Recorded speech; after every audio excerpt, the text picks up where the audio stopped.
อันนี้บอกเรื่องการขอขมาเนี่ยมันเป็นอริยวินัยมีในพุทธบัญญัตินะในพระวินัยนี่มีโดยกงเลยอันนี้นะบ่แม่นเรื่องเพิ่นเฮ็ดขึ้นเป็นฮีตเป็นประเพณีซื่อๆเด้ถึงประเพณีก็เป็นอริยประเพณีเพราะเป็นพุทธบัญญัติเราสิเห็นอยู่ในพระวินัยเอ่อในมหาวากภาคหนึ่งอันนี้เล่มที่สี่นี่มี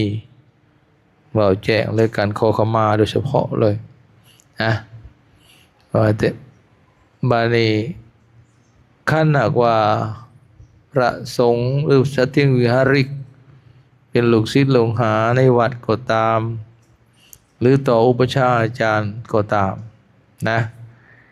หากว่าเฮาละล่วงล้ำกำเกินเพิ่นทางกายก็ดีทางเพิ่นกล่าวมาทางวาจาก็ดีทางใจก็ดี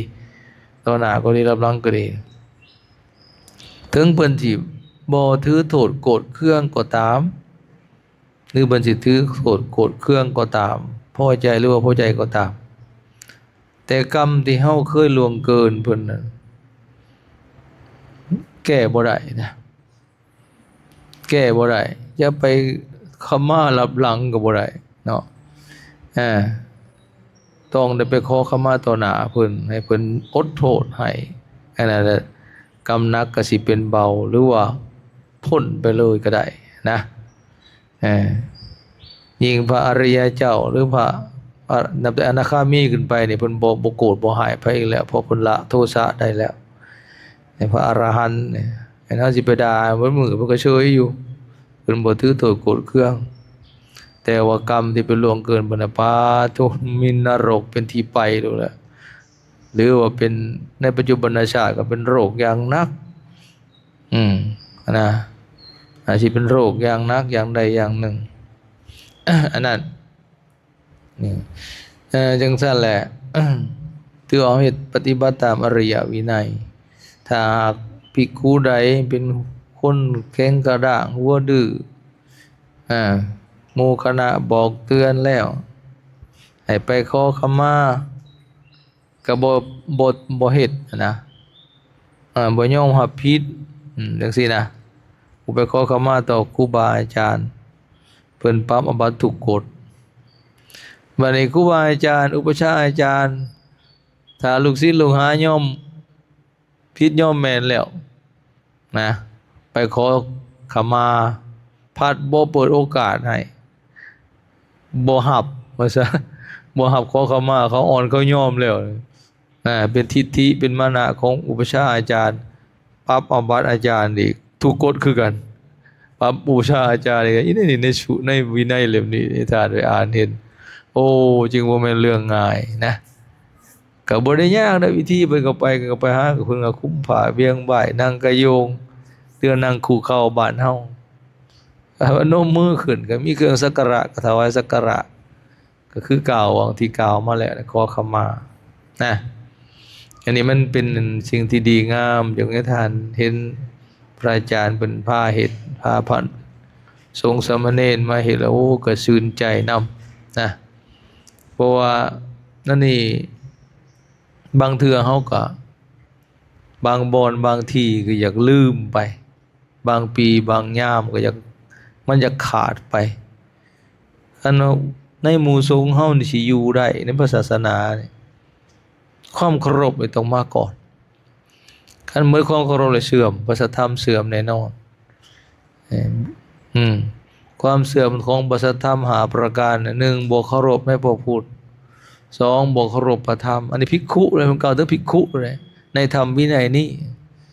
บ่เคารพในพระพุทธบ่เคารพพระธรรมบ่เคารพพระสงฆ์บ่เคารพศีกขาบ่เคารพซึ่งกันและกันเห็นบ่ก็สุดท้ายเนี่ยมันตัวนั้นเท่ได้แต่ว่าทานย้ำเลื่อยตัวนี้นะแต่บริกรรมบ่เคารพบางเทื่อก็คือว่าแล้วจวกจาบทั้งรับหลังก็ดีต่อหน้าก็ดีตอบถอยเถียงความดูหมิ่นเสียดสีผัดบ่ได้ไปขอขมาเพิ่นบัดนี้เป็นบาปที่โทไปอยู่หั่นแหละอันนี้จังว่าดีเลยท่าน พาเหตุจังซี่อัญญาพาเหตุนี่อาจารย์ชื่นใจแล้วก็เป็นบุญให้ลูกให้หลานด้วย เป็นปลูกฝังคุณธรรมนะให้เขาเจ้าด้วยเขาเจ้าก็สินำไปเฮ็ดเมื่อหน้าเพิ่นพาเฮ็ดถึงฤดูกาลอย่างคือน้อยก็อย่างน้อยก็ปีหนึงก่อนเข้าพรรษาก็อุปชฌาย์อาจารย์เฮาเด้อคันเพิ่นยังอยู่นะไปโลดคันบ่ทันก่อนเข้าพรรษาก็ไปกลางพรรษายังขี้หลายปีหนึงต้องไปขอขมาเพิ่นนะอุปชฌาย์เฮาน่ะคือเฮาลืมไปเลยเด้ทั้งไปฮอดมาถึงอยู่ก็บ่ไหวจังซี่ล่ะบ่ไปกราบเพิ่นหรือไปคิดว่าเป็นยะโพบ้านนอกหรือบ่เคยไปคารวะเพิ่นจักเทื่อบ่เคยไปเยี่ยมไปยามทั้งที่อุปชฌาย์ตัวเองนะอันนี้ก็ฝากไว้เด้อแม้แต่ลูกเนนเด้อนะอย่าไปประมาทยะโพบ้านนอกแล้วจะบวชน้ำเพิ่นเด้บวชมันน้ำเพิ่นเด้ไปกราบไปไหว้มีหยังไปต้อนไปฝากเพิ่นไปขอขมาเพิ่นเป็นอุปนิสัยเป็นความอ่อนน้อมถ่อมตัวความเป็นแสดงถึงความกตัญญูกตเวทีได้จึงสิเจริญงอกงามในพระศาสนาเป็นข้อนโมทนานำหลายๆเด้ออันนี้เป็นแบบเป็นอย่างที่ดีถึงว่าสิมีอันนั้นงานใหญ่อยู่บ่สิเฮ็ดวันมื้อ8ค่ำก็ตามแต่เฮ็ดต่างหากพาไปแสวงบุญพาไปกราบคารวะครูบาอาจารย์อยู่วัดอยู่พุ่นอยู่พี่ญาทานใหญ่บ่อนนั่นบ่อนนี่ถึงบ่แม่นอุปชฌาย์เฮาก็ตามไปบ่ได้ว่าบ่ฮาว่าไปขอบุญขอคุณนำเพิ่นเป็นมงคลแท้ๆนะเป็นความสุ่มซื่อในจิตเฮาคันเฮาได้ไปนะได้ไปกราบไปคารวะเพิ่นบางเทื่อญาทานใหญ่ๆอยู่บ้านนอกเฮาบ่จักได้ไปกราบไปไหว้เพิ่นมันคือจังมีความสุขนะญาทานหยังญาทานหยังคืออยู่ทางปักเผือญาทานหยังก็ทั้งนี้นะทั้งบรรณาจารย์นะหน้าแพรกนี่นะญาทานหยังก็ญาทานฮะญาทานรัฐนั่นแหละญาทานบ่เคยเห็นเพิ่นตึกไปเห็นเพิ่นอยู่งานอันฉลองฮูปเหมือนพ่อเฒ่าไกรสอนอยู่ตรงเห็นน่ะเพิ่นมาหัว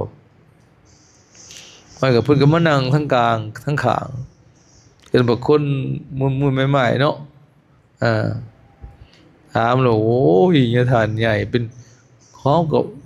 ลูกศิษย์เฮาก็ญาทานเกื้ออันนี้องค์มรณภาพเลยก็ลูกศิษย์ข่อยนี่แล้วบวชเอาเราซะห้อยอันนั้นก็ญาทานเจ้าคณะเมืองเก่ามรณภาพแล้วพาตัวญาทานใหญ่กราบเพิ่นไปเห็นยามใดก็ได้ไปพ้อเพิ่นยามใดก็คือมันมีความสุขก็ไปกราบไปไหว้เพิ่นให้ศีลให้พรนั่นนี่แล้วโอ้ยนะนั่นอันนั้นแหละมันก็เป็นได้นั่นแท้อันนี้มันเป็นมงคลแก่เฮาแก่ชีวิตการะโอจะนิวาโตจะในมงคลละสูตรกับแม่เลยหมวดเดียวกันเลยการะวะความเคารพนิวาโตจะเป็นผู้อ่อนน้อมถ่อมตัวว่านอนสอนง่ายสันคารโอจะนิวาโตจะสันตุติความสันโดษอยู่ในหมวดเดียวกันจากตัญญูตาความกตัญญูอยู่ในหมวดเดียวกันเลยมงคลละสูตรก็ได้มีแต่แนวดีๆนะ